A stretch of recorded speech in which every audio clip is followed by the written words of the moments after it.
பீகுரு சொந்தங்களுக்கு வணக்கம். இன்னைக்கு நேர்காணல நம்மளோட இருந்திருப்பவர் வரலாற்று ஆய்வாளரும், எழுத்தாளருமான திரு டி.எஸ். கிருஷ்ணன் அவர்கள்.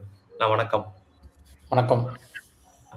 ஒரு தமிழகத்துல புரட்டி போட்டு ஒரு பெரிய பேசு பொருளா அமைஞ்சது திருப்பரங்குன்றம் அந்த தீப விவகாரம். தனிநபர் நீதிபதி அவர்கள் திரு ஜி.ஆர். சுவாமிநாதன் அவர்கள் தீபம் ஏற்றலாம்னு தீர்ப்பு கொடுத்தாரு. அது பெரிய சர்ச்சையாகி இன்று 2 நபர் நீதிபதிகள் மீண்டும் ஒரு தீர்ப்பை கொடுத்திருக்காங்க. என்ன சொல்லியிருக்காங்க? அந்த தீர்ப்போட முழு விவரம் என்ன? அதாவது நம்ம ஏற்கனவே பல பேருக்கு இந்த ஜிஆர்எஸ் நீதியரசர் ஜி.ஆர். சுவாமிநாதன் அவர்கள் சொன்ன தீர்ப்பு என்ன அப்படின்றது தெரியும். அதாவது இந்த வழக்கு என்ன அப்படின்னா, திருப்பரங்குன்றம் மலையில கார்த்திகை தீபத்தன்று இந்த மலை மேல் உள்ள தீபத்தூண்ல தீபம் ஏற்றணும் அப்படின்றது தான் இந்த ராம ரவிக்குமார் அவர்களும் அவர்களுடன் சேர்ந்து இன்னும் சில பெட்டிஷனர்ஸும் கேட்ட கோரிக்கை. அதுக்கு முன்னாலேயே, அதாவது 90கள்லேருந்து இந்த சர்ச்சைகள் இருந்துகிட்டே தான் இருக்குது. இந்து முன்னணி பல தடவை நீதிமன்றத்துக்கு போய் அதில் பல்வேறு விதமான தீர்ப்புகள்லாம் வந்திருக்குது. 1994 உதாரணமாக சொல்லணும்னா, குறுகிய கால அவகாசம் இருப்பதனால், அதாவது கார்த்திகைக்கு குறுகிய காலம் ஒரு 2 வாரங்களே இருப்பதனால தற்போதைக்கு நீங்கள் உச்சி பிள்ளையார் கோயிலில் தீபம் ஏற்றிக்கொள்ளலாம். ஆனால் அடுத்த வருஷத்துலேருந்து ஒரு நல்ல இடத்தை நீங்கள் தேர்வு செய்து தீபம் ஏற்றலாம் அப்படின்றது தான் அப்போதைய நீதிபதிகள் கொடுத்த தீர்ப்பு. ஆனால் அந்த அடுத்த வருஷம் அப்படின்றது வரவே இல்லை. ஒவ்வொரு வருஷமும் தொடர்ந்து இந்த உச்சி பிள்ளையார் கோயிலையே ஏற்றிட்டு வந்ததுனால இந்த வருடம் இவர்கள் திருப்பியும் அந்த கோரிக்கையை எழுப்பி, ஏற்கனவே நீங்கள் சொல்லியிருக்கீங்க வேற எங்கேயும் ஏற்றலாம்னு, அந்த தீபத்தூண் இருக்கு, காலங்காலமாக முந்தி அங்கே தீபம் ஏற்றிய ஒரு வழக்கம் இருக்கிறதுனால அங்கேயே தீபம் ஏற்றலாமே அப்படின்னு கேட்டு இவங்க கோயில் நிர்வாகத்துக்கு முதல்ல அவர் எழுதி, கோயில் நிர்வாகம் அதை மறுத்து, அதற்கப்புறம் இந்த தனி நீதிபதியிடம் போய் அவர் தீபத்தூண்ல இந்த தடவை தீபம் ஏற்றலாம் அப்படின்னு தீர்ப்பு கொடுத்து, அது செயல்படுத்த முடியாம 3 முறை முயன்றும் அது செயல்படுத்தாமல் அதை நிறுத்தி வைத்துக்கிட்டு, அதற்கு பிறகு இப்போ அப்பீலுக்கு போனாங்க. அப்பீல் அப்படின்றது இந்த தனி நீதிபதியின் உத்தரவை ரத்து செய்ய வேண்டும் அப்படின்ற மாதிரியான ஒரு கவுண்டர் ஆர்குமெண்ட். அதை வச்சது யாரு அப்படின்னு பார்த்தோம்னா, அறநிலையத்துறை அவர்கள் ஒரு தரப்பு, அதே மாதிரி தர்காவினுடைய ஒரு தரப்பு வந்தாங்க, நிர்வாகம் அவங்களும் வந்தாங்க. ஸோ இவர்களெல்லாம் தனித்தனியாக அவர்களுடைய வாதங்களை முன்வைத்தார்கள். குறிப்பாக HRNC அறநிலையத்துறை என்ன சொன்னாங்கன்னா, இது நாங்கள் ரொம்ப காலமாகவே உச்சி பிள்ளையார் கோயிலே ஏற்றிட்டு இருக்கோம், அதனால் திருப்பியும் அந்த வழக்கத்தை ஏன் மாற்ற வேண்டும் அப்படின்லாம் சொன்னாங்க. அதே மாதிரி அது தீபத்தூணா இல்லையா அப்படின்றதே ஒரு சர்ச்சையாச்சு. ஒரு குழுவினர் அது சர்வேக்கள், த கிரேட் ட்ரிக்னாமெட்ரி சர்வே அப்படின்ற ஆங்கிலேயர்கள் காலத்திய புத்தகத்தில் அதை பற்றிய விவரங்கள்லாம் இருக்கு அப்படின்னு வாதிட்டாங்க. அதுக்கப்புறம் இது இன்னொரு தரப்பினர் இது தீபத்தூண் தான், ஆனால் இது சமணர்களுடைய தீபத்தூண்.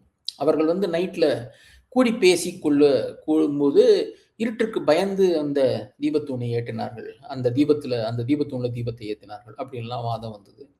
இப்படி பலதரப்பட்ட வாதங்களையும் கேட்டுவிட்டு 2 நீதிபதிகள் அடங்கிய நீதியரசர்களுடைய பெஞ்ச் இன்னைக்கு இந்த தீர்ப்பை கொடுத்துருக்காங்க.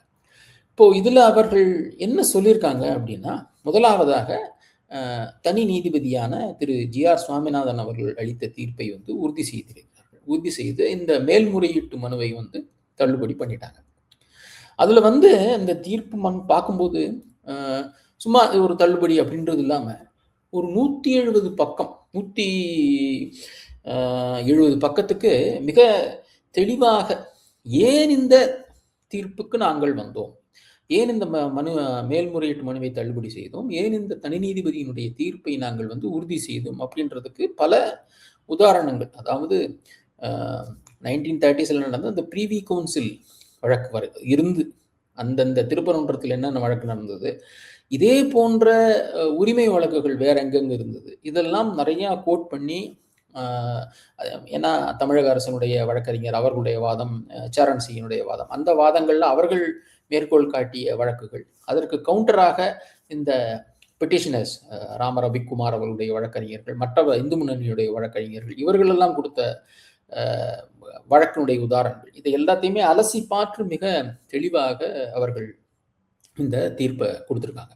ஸோ அவர்கள் என்ன சொல்ல வருகிறார்கள் என்றால் 2-3 விஷயம்.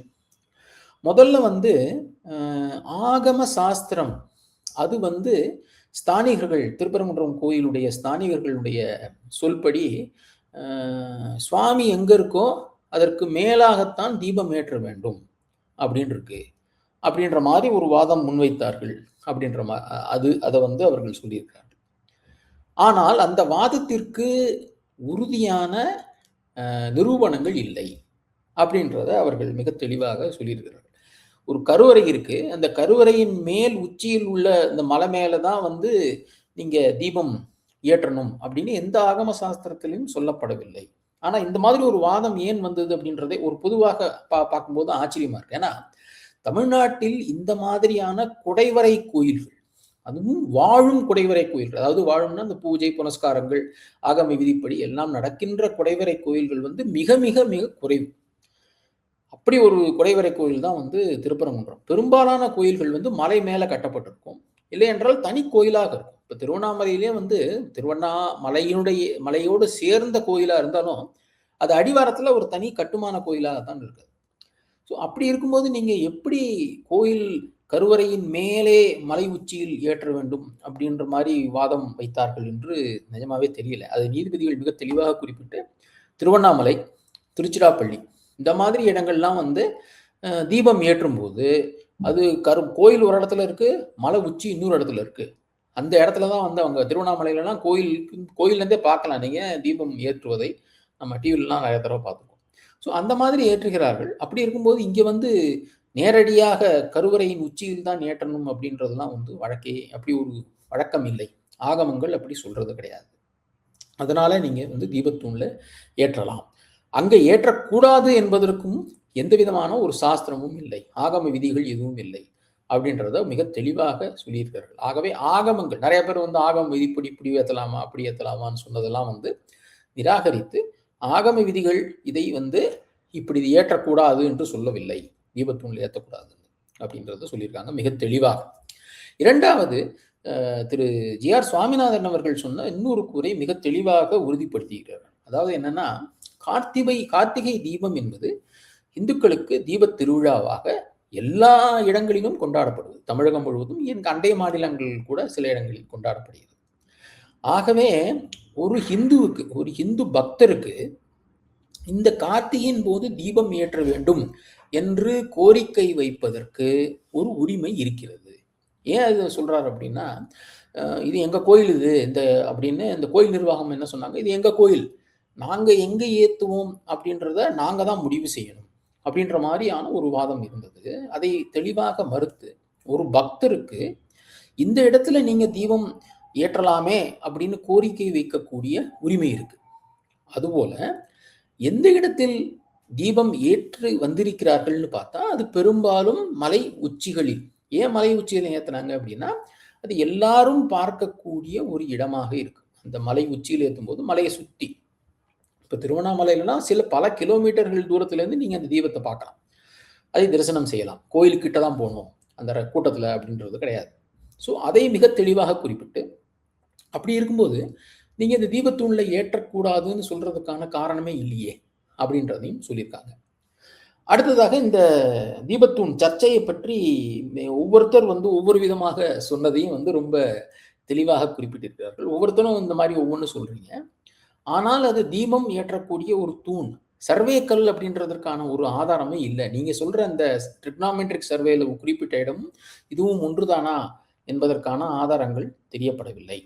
அதே போல இது தீபத்தூண் அப்படின்றது மிக தெளிவாக உறுதியாகிவிட்டது. முக்கியமாக இது இருக்கின்ற இடம், அந்த தூண் இருக்கின்ற இடம் வந்து கோவிலுக்கு சொந்தமான இடம் அப்படின்றதும் தெளிவாக உறுதி செய்யப்பட்டு விட்டது. அதையும் வந்து இந்த தீர்ப்பிலேயே வந்து அவங்க கன்க்ளூஷன்ல சொல்லியிருக்காங்க. ஏன்னா வக்ஃப் போர்டு திடீர்னு வந்து இந்த இடம் வந்து எங்களுடைய இடம் அப்படின்ற மாதிரி நடுவில் வந்து சொன்னாங்க. அப்படி அது வந்து தவறான வாதம், சிறுபிள்ளைத்தனமான வாதம், மிச்சீவஸ் அப்படின்றது கூட அந்த வார்த்தையை அவர்கள் பயன்படுத்தியிருக்கிறார்கள் நீதியரசர்கள்.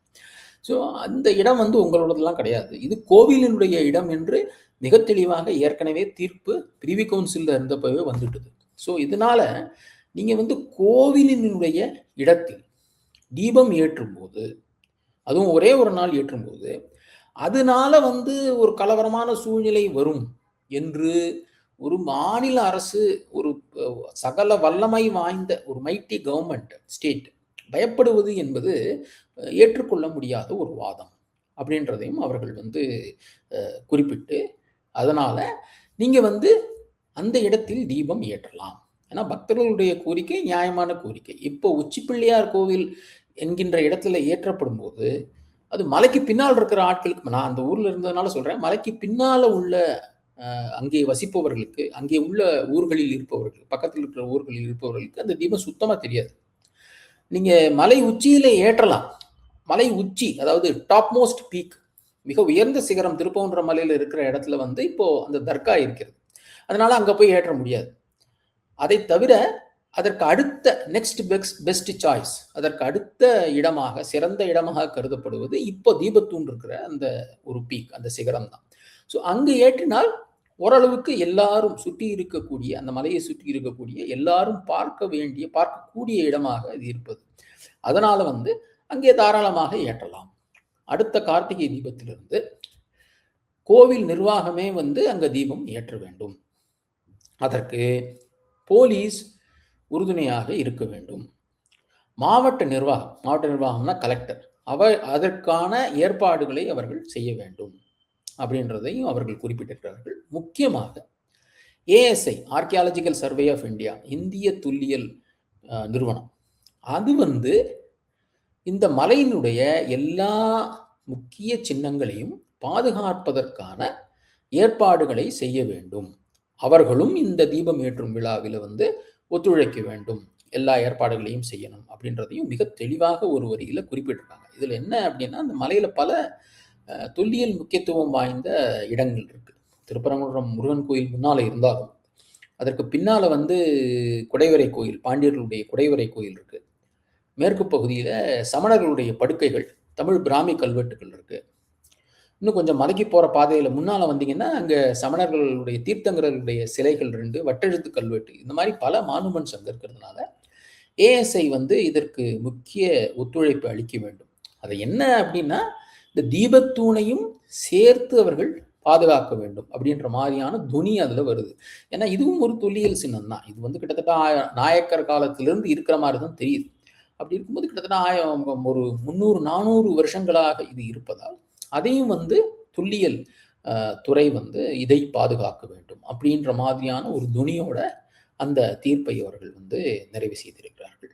ஆகவே அடுத்த வருஷத்தில் இருந்தாவது கட்டாயமாக இந்த இடத்தில் தீபம் ஏற்றப்படும் என்பதை நாம் வந்து எதிர்பார்க்கலாம்.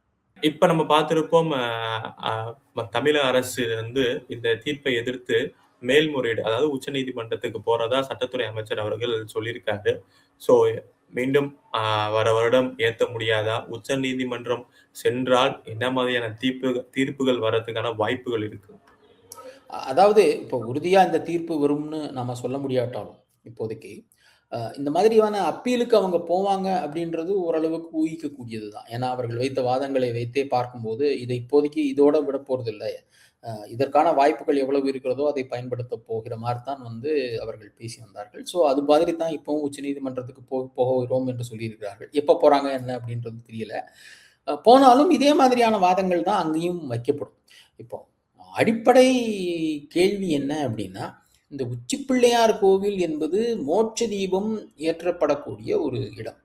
அந்த இடத்துல போய் நம்ம கார்த்திகை தீபமும் ஏற்றுவது என்பது ஒரு சரியான வழக்கமாக இருக்காது. ஏன்னா ஒன்று இறந்தவர்களுக்காக செய்யப்படுவது, இன்னொன்று தெய்வங்களுக்காக செய்யப்படுவது. இரண்டையும் நாம் ஒரே இடத்துல எப்பவுமே பண்றது இல்லை. நம்முடைய இந்து மக்களுடைய வழக்கப்படி இரண்டையும் ஒரே இடத்தில் பண்ணுவது இல்லை. ஸோ அது ஏன் இது இவ்வளவு வருஷம் அதை அலோவ் பண்ணிட்டு வந்தீங்க அப்படின்னா, இவ்வளவு வருஷமா நம்ம சும்மா இல்லை. இந்துக்கள் வந்து இதற்கான இந்து முன்னணியும் மற்ற பெட்டிஷனர்களும் அப்பப்போ கோர்ட்டுக்கு போய் இதற்கான வாதங்களை வைத்து 1994 சொன்ன மாதிரி அது வேற இடத்துல ஏற்றலாம்னு அவங்க நீதிமன்றத்தில் தீர்ப்பும் வாங்கிட்டு வந்துட்டாங்க.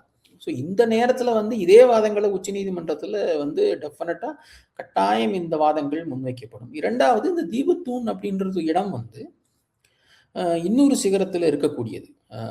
ஏற்கனவே இதற்கான பேச்சுவார்த்தைகள் நடந்து தர்காவிலிருந்து 15 மீட்டருக்கு அப்பால் உள்ள எந்த இடத்திலும் நீங்க தீபத்தை ஏற்றிக் கொள்ளலாம் அப்படின்னு சொன்னதுனால, இது 15 மீட்டருக்கு அப்பால இருக்கு. ஒரு தீபத்தூண்.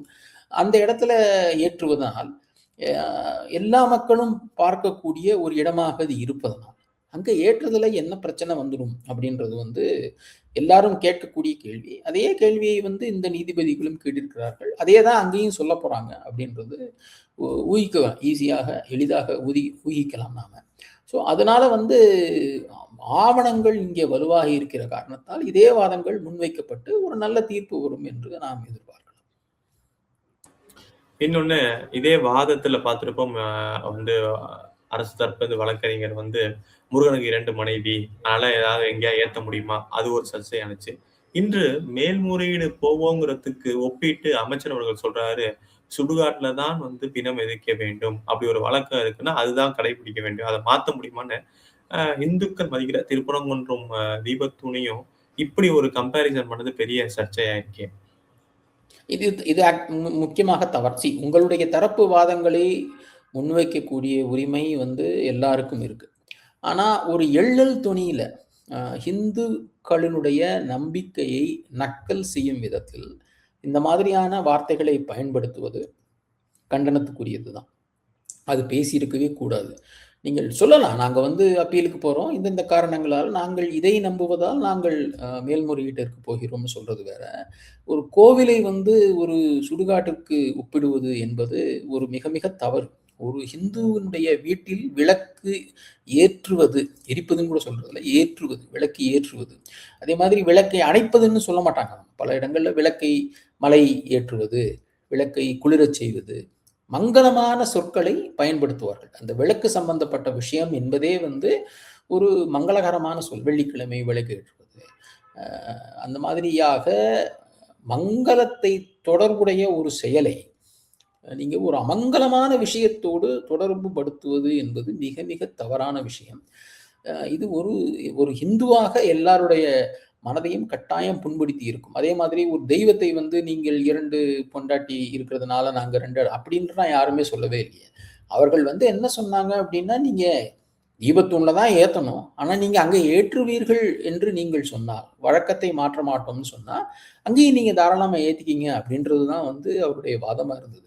இதை வந்து மாற்றி கடவுள்களை கேலி செய்வது, இதெல்லாம் வந்து தப்பான விஷயம். இதை இந்துக்கள் பார்த்து கொண்டிருப்பார்கள் என்று நாம் நம்பலாம். காணொளி இறுதியான கேள்வியா, நீங்க சொல்ற மாதிரி ஃபர்ஸ்ட் இது வந்து இதுதான் தீபத்தூணுன்னாங்க. அப்புறம் கோர்ட்ல போய் பார்த்தா இது சமணர் தூண் அப்படின்னாங்க. அதுக்கான விளக்கங்கள்லாம் குடுத்தாங்க. இதே மாரி தான் அயோத்தியால பார்த்திருப்போம். ஏகப்பட்ட இது வந்து ஃபர்ஸ்ட் கோவில் இல்லைன்னாங்க. ஆமா கோவில்னாங்க. அதுக்கப்புறம் இது புத்தர் கோவில் அப்படி சமணர்கள் அங்கேயும் அது மாரி கொண்டு போய் கடைசியில ஒரு பெரிய பிரச்சனையும் வந்துச்சு. இதே மாரி இங்கேயும் வந்து ஒவ்வொரு விஷயத்திலயும் வந்து இது சமணர்கள் மலை, இது தர்காவோட இடம், இது வக்பு இடம் சொல்ட்டு ஒவ்வொரு இதுலயும் வந்து இந்த வரலாற்று ஆய்வாளர்கள் அப்படின்னு சொல்லிட்டு ஒரு பொய்யான தகவலை பரப்புவத எப்படி பார்க்குறீங்க? அதாவது இது வரலாற்றுக்கும் இதற்கும் இவர்களுக்கும் எந்த விதமான தொடர்பு இல்லை அப்படின்றத வந்து ரொம்ப தெளிவாக காட்டுகிறது. அதாவது நீங்க வந்து ஒரு வரலாற்று ரீதியாக ஒன்றை அணுகும்போது காய்தல் ஓத்தல் இல்லாமல் அணுக வேண்டும். இது வந்து நமக்கு வேண்டியது, வேண்டாதது அப்படின்றது இல்லாம அணுகணும். நீங்க உண்மையில வரலாற்று ரீதியாக நீங்க போயிருக்கணும்னா, நீங்க வந்து தொல்லியல் துறையை கூப்பிட்டு ஆய்வு செய்ய சொல்லியிருக்கணும் அத. இந்திய தொல்லியல் துறையினுடைய பொறுப்பில் இருப்பது தான் அந்த மலை. இதற்கு முன்னால் வந்து நீதியரசர்கள் இந்த அசைவ உணவு சாப்பிடலாமா, வேண்டாமா என்று சொல்லக்கூடிய அந்த வழக்கை பற்றியும் இந்த தீர்ப்புல, இன்றைக்கு வந்த தீர்ப்புல வந்து குறிப்பிட்டிருக்காங்க. அதுலயும் இதே மாதிரி ஏஎஸ்சியினுடைய ப்ராப்பர்ட்டி, அவர்களுடைய அந்த சட்ட விதிமுறையின்படி அங்கே பலியிடக்கூடாது அப்படின்றது தான் முக்கியமான வாதமாக அப்போது முன்வைக்கப்பட்டது.